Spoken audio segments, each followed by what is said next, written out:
భూమి మీద ఉనికిలోనికి మనుషులను తెచ్చిన దేవుడు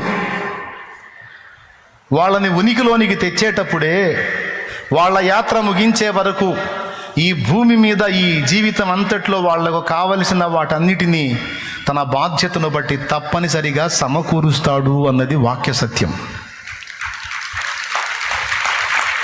మీకు అక్కరగానున్నవేవో మీ పరలోకపు తండ్రికి ముందే తెలియను.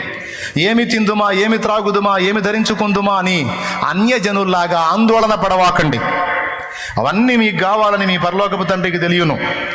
మీరైతే ఆయన నీతిని, రాజ్యమును మొదట వెదకండి, పిదప అన్నీ మీకు అనుగ్రహించబడతాయి అన్నాడు ప్రభు మత్తయి 6లో.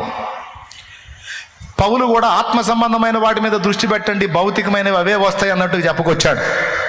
నిజమే.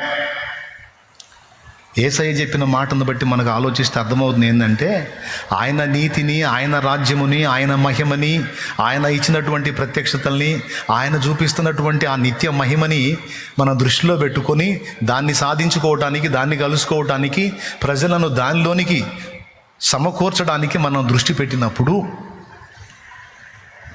మన మైండ్ సరిగ్గా పనిచేస్తున్నట్టు, మనకు బల్బు వెలిగినట్టు, మన రైట్ రూట్లోకి వచ్చినట్టు.